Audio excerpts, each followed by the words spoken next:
Yo, yo, yo. Welcome to the NS9 Emergency Podcast edition number 357 this week. I'm your host, Anthony DiNardo. With me, we got Cody. Cody, Cutch is back. Let's talk, buddy. Hey, the fan favorite is back home. The guy that we all knew should have been here in the first place, should have been the first order of business this offseason, finally gets done. We get him signed. The Pirates are going to win the World Series. Yeah, we were wondering last night if Martin Perez was enough to get to the World Series. Now we have enough. It's clear now. Absolutely. Exactly. No, but for real, to be honest, this is exciting news because it's Cutch. It's one of those things where like everyone knew this was happening. Again, like I pointed out earlier this week, you knew so much that Ethan Houlihan actually had him in the payroll.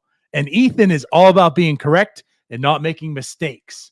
So if he was that confident to have Andrew McCutchen in his like payroll, which ironically enough, he did remove him like last week just to be like, okay, well, it's like just in let case. me just be correct now. Right. It's done. Like it's done. So again, like it's one of those things where everyone knew it was happening, but now that it's actually happened, you feel like that excitement actually brew and he's back. It's good. Andrew McCutchen's a Pirate as it should be. Now, my question is this going to be like Bob Nutting's plan every offseason where everybody's hopes, we're all down in the dumps. Like, we don't know who's going to be on the team next year. Then it's just going to be like, guys, don't worry. I'm going to sign Andrew McCutchen for another year. It's like this is his ace in the hole to get everybody excited again. Does it not feel that way? I mean, I had that meme ready to go. And then when I think Mackey was the first to report that things are coming close together last week. And the SpongeBob, like old reliable. Right. And you're right. Like the offseason wasn't going well for most Pirates fans. When you're seeing all these teams make moves and the Pirates are sitting here, another minor league signing, another depth signing. Yeah, it's okay for what it is, but it doesn't really like make a great signing. It's you kind of hesitate and wonder like, okay, things aren't going so well. So let me pop in Andrew McCutchen and get that excitement going because January 6th is around the corner. Right, like you needed to do something for Pirate Fest. Like they just put the promo out with Brian Reynolds. Like woohoo, Brian Reynolds to do it with no personality is going to be a Pirate Fest. Great, but now, tickets are going to be going like crazy because you got Andrew McCutchen back. Right, and Parada already confirmed 16,000 have been gobbled up. So who knows about the Andrew McCutchen boost now?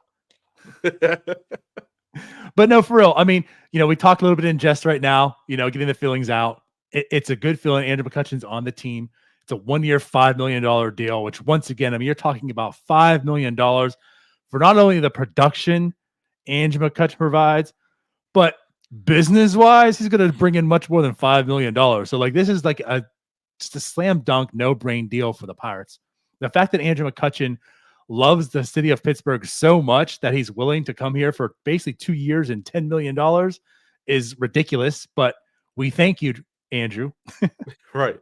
He's the guy that's willing to do the hometown discount. His kids were born here. He met his wife here. This is his second home, and he doesn't want to leave. He's going to do whatever it takes to be here. So, like you said, on the business side, it's a no-brainer, man. On both sides. Right, for sure. So, down to the details. 1 year, $5 million. He comes back. He was one of the best hitters last year. I know a lot of people were like questioning, like, do you even like you talk about the PR move of this, right? And I think people question it, is Andrew McCutchen here only as the PR? Why don't we get good? Why don't we become a good team? And again, I question, like he was, now I'm thinking off the top of my head, what the second, he top 3 for sure last year hitter on the team. He had a 1.2 WAR, a 115 weighted around career plus. Like he batted 256, 378, 397, 12 home runs, 11 stolen bases. Still, this old guy. He showed that like this speed hasn't gone away. Quickness hasn't gone away. The bat speed's there. His physical speed's there. I don't know why anyone would be opposed to this. You had to try really hard to find an argument for him not to be on this team because there are like we're in Pirates Twitter. There's a faction that's like, oh, well, we don't need Cutch. We need to get better. We don't need Cutch. Cutch is the only guy I can say last year that I watched on this team actually put together professional at bats. Like he's taking pitches. He's not swinging at anything way out of the zone. Like he is to all definitions of the word. He is a veteran on this team, and you need that. And then on top of it, he had like the highest on base percentage on the team. You need guys on base to score runs. So how do you not want that production back in 2024? I just didn't understand it. I don't. You take that production all day long, especially with $5 million. Now, here's the thing. You can say what this does and allows, and then of course what they're going to do. But again, like you're bringing back this production of $5 million, like doing that allows you the opportunity to go sign more people, more flexibility. Now, again, we challenge that they'll do that, but like that's why you're given a gift of Andrew McCutchen of $5 million. You take that gift and you use that gift to capitalize on other areas. So again, the issue, and I don't want to say it's an issue of bringing Cutch back. You bring Cutch back, but it's like the issue with the roster construction as presented is like you have Connor Joe, like you're okay with him at first base. It's not pretty, but you're okay with him maybe on the other side of the platoon. You're fine with him right field, like as a fourth outfielder, maybe platoon, like that type of thing. Then you bring in Rowdy Tellez, and you're like, well, as a first baseman, that's not great. And like there's Cutch, and like you're hoping maybe he can play some right field here and there. So like there's a lot of guys that are on the team right now that kind of like jumble into like the right field, first base, DH position. And so like that's where, and again, it's not Cutch's fault. It's nothing like Cutch is the bad move here. It's just like that's where there's like some concern. Like, can anybody maybe play right field and first base well on this roster? That would be nice. Right. And I was reading Mackey's article about the signing, and he keeps insisting that something else is coming. Something big is coming. I'm not going to put any eggs in that basket. I don't think we're going to get a big splash in free agency this year. I think we've made pretty much all the big pickups that we were going to make. Like the Martin Perez pickup is probably the biggest one, other than Cutch, obviously. But like that's probably our biggest pickup this offseason, because we know how this team operates. We know how the front office operates. They're going to try and make a lot with a little. So like you're saying with the platoon and everything, I think it's there. That's what we're going to have in 2024.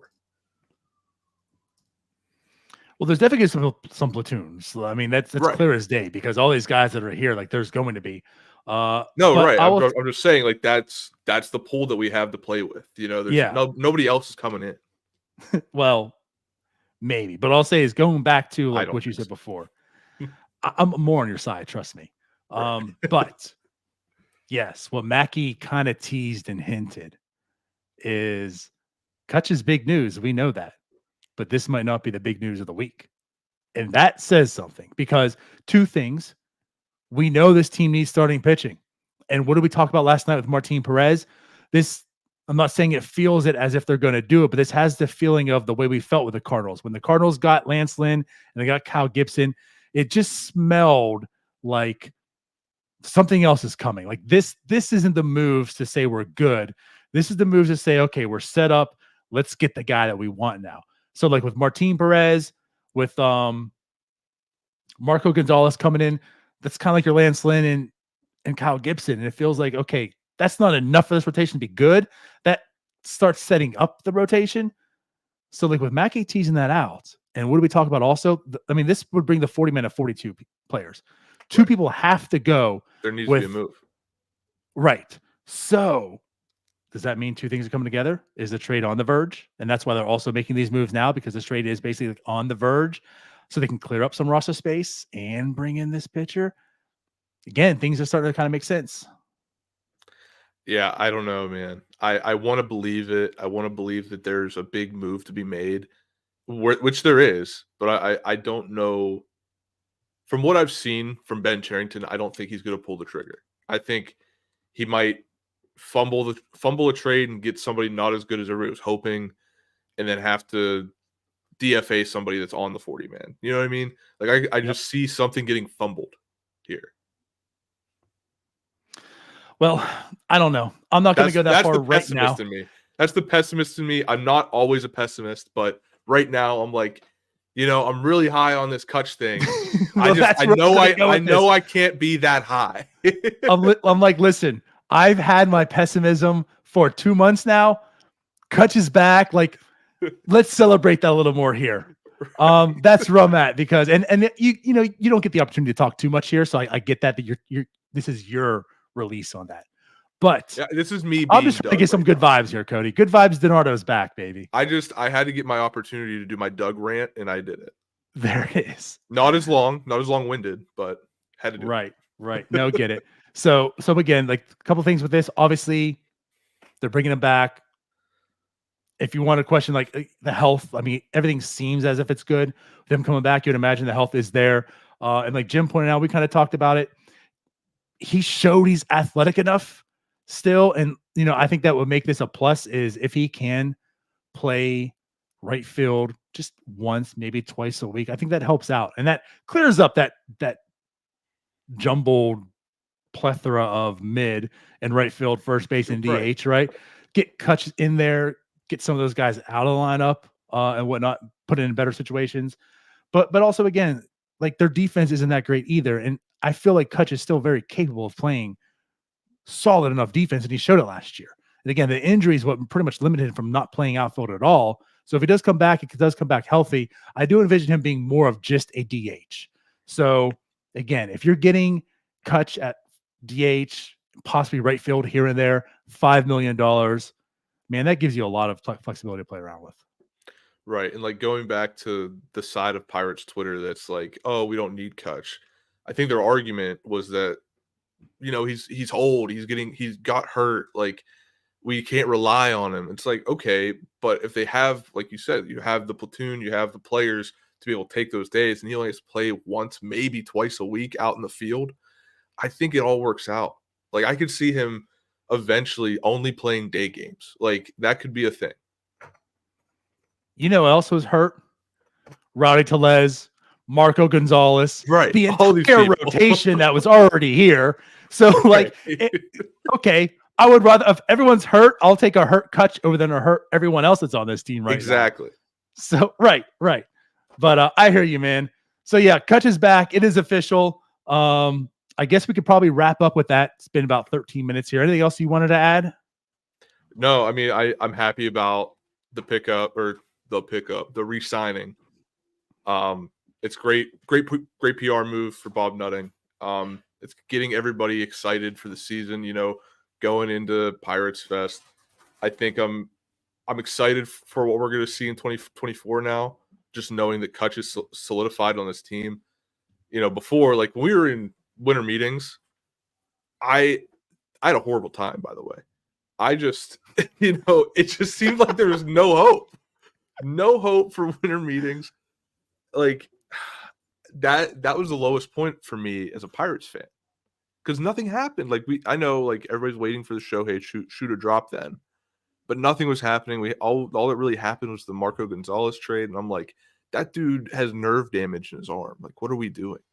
Yeah. But now, you know, with the Rowdy thing and all these things going into motion now we got Cutch. I'm actually looking forward to 2024. It's Pirates week. And again, Pirates if week. What Mackey's teasing here in his reports, it ain't over yet. Right. So a move has emergency to be podcast 392 probably coming tomorrow or the next day. Or later tonight. Who knows? Or yeah, it might be later tonight. Right. So there it is. Cutch is back. And again, we'll be back again in like a few hours. No, later tonight we'll have Dan Zaborski on from Zips talking about the 2024 projections, which officially include Andrew McCutchen now, as well as God, I'm terrible with names. Martin Perez. I was saying Marco Gonzalez. Like, wait, that's not what happened last night. So many moves, I can't keep up. Yeah. So we'll have them. Then, of course, NS9 Live will be on tomorrow night, and probably another emergency podcast or two. Who knows?